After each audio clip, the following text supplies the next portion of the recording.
Hey, what's up, you guys? I just wanted to say happy Friday to all of you.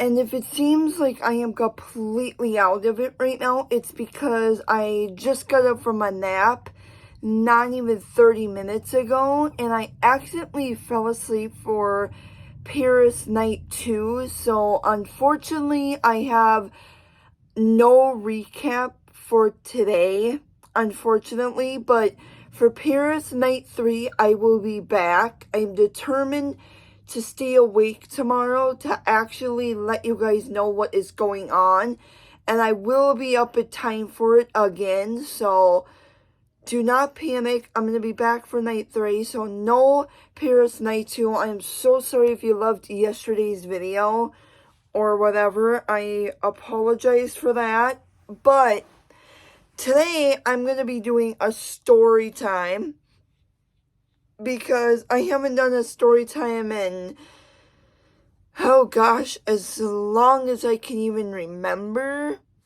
And today I'm going to be talking about the time that I could have been picked to be one less lonely girl. If you guys have never heard this story before, you guys might want to buckle up. And yes, I am going to get a drink of water before I start because my throat is about to make me cough, and I don't want to do that. And I honestly need to drink more water because my acne on my chin is slowly maybe starting to go away. And yes, the sun is going to be my light. So, like, if it goes on and off and, like, gets darker and then gets lighter, that's why. But the story time of how I got picked to almost be one less lonely girl. I didn't actually get picked. I wish I would have because it's literally my dream. But now, One Less Lonely Girl is no longer a thing, part of the tour, so fortunately it's never going to happen for me again. And yeah, but I drove, like, me, my mom, and my dad, we drove 4 hours to see this man perform, and we were literally so close that it's not even funny to this day. Like, dude, I literally almost crapped myself on how close I was to this man. Like, I literally could have walked onto the floor and touched his hand. Like, the floor was, like, right here, and I was, like, up like this by a little ways, and it was, like, the most incredible thing I could have ever seen in my life. So, yeah, because the first concert, I was up in, like, 236, like, way, way, way up there. He looked, like, this small. But the second time, I was even closer. And the third time, oh, that was something that we're not going to talk about. And then the fourth time, it was like a chef's kiss. I literally love this man so much. But anyway, the second time I ever saw him was in 2013. And we drove 4 hours to go see him. And usually there's, like, somebody from Justin's team or, like, a security guard or whatever, like, going around looking at girls to see who would like to be one less lonely girl, right? And this security guard literally kept walking by me and kept looking at me. And I was like, ain't no way I'm gonna get picked. Like, I know in my head it's not gonna happen. Like, Justin's right there. Like, I'm all good, right? But no, the girl would walk away, come back, look at me, stand around for like a few minutes, then go around the stadium, and then come back to me. And I was like, bruh, I guarantee I'm going to be picked to be one less lonely girl tonight. Like, I know my dream is about to come true. And then, unfortunately, there was already a girl picked backstage. She was blonde, and she got the little, like, headband flower thing, and I was like, oh.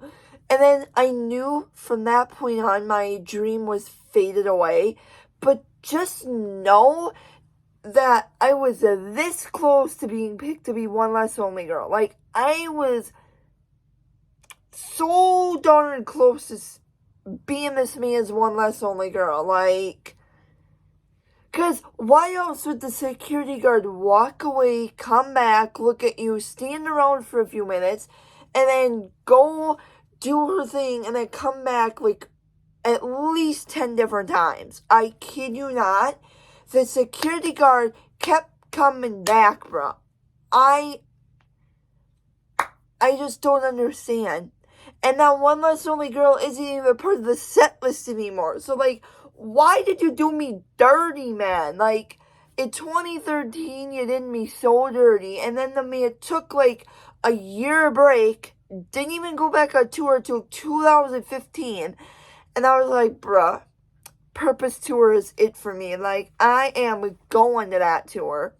So then, I actually have a second story time for y'all today. This is a little bit of a mashup. So, I got tickets to the Purpose Tour, and we had floor seats. I was like maybe 10 or 12 rows back from the stage. Like, it was like a dream come true. It was not even funny. And the man came out in a box, and he was writing on it, and then he was like on a trampoline above me, and like, it was a whole production. Like, I love the Purpose Tour, and I miss it so much, because like, that era was just amazing. Like, yes, I love Believe and like Be Alright and whatever, but Purpose, man, and the fact that I had Floor, just nobody could compare to that. But yes, I did eat before the concert. Yes, I did hydrate before the concert. And then I was in the concert for like, I don't know how many hours. Like, I think a concert goes between 1 to 2 hours, usually. And so, I did not have anything to drink in the stadium. I didn't even find anything to eat. So, I was just standing there starving for like maybe 1.5 hours to 2 hours, 2.5 hours, ever take. And, I literally went out of the room, literally get out of the stadium. My friend wanted to pick up, like, a lanyard or a shirt or something, so I let her go. And I just remember that I wanted to rush out of there, because, like, I was, like, just about to fall over, because I was in a heat stroke, pretty much, and it was so hot in there. I felt like I was crammed the entire time, full of, like, Beliebers and Bieber fans, and, you know. So, I go to this room, or, like, whatever, off to the side, and then my friend is trying to find me. It's not Mackenzie, it was another friend. And I had a hat on similar to this, and I remember just throwing up inside of it. And I was like, well, that hat is destroyed.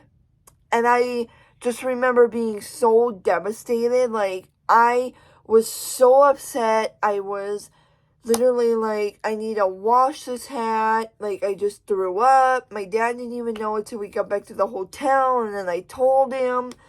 And my friend was like, are you alright? I was like, no, like, I'm literally overheated right now. So then we went to go grab water. I got back to the hotel. I think we finally got something to eat, or like got little snacks. So then I got back to myself, but that was literally horrible. It's not just its fault. It was my fault for not eating, not finding anything to drink for like maybe 2.5 hours. So it was on me. So, yeah. I should have eaten, but from now on, before a concert, I literally stay hydrated throughout the day. I go eat, I go shopping, I do whatever, so I don't have those problems anymore, because when you go to a concert, you know you're going to be standing around for maybe a couple of hours, or even be like outside basically camping for like hours, and then the concert is hours, and like pretty much you make a whole day out of the situation. So yeah, I learned my lesson. I'm definitely not gonna do that anymore. So yup. But there's my story time for y'all on this Happily Friday. And I will see you guys again on Sunday. And I hope you guys have a great weekend.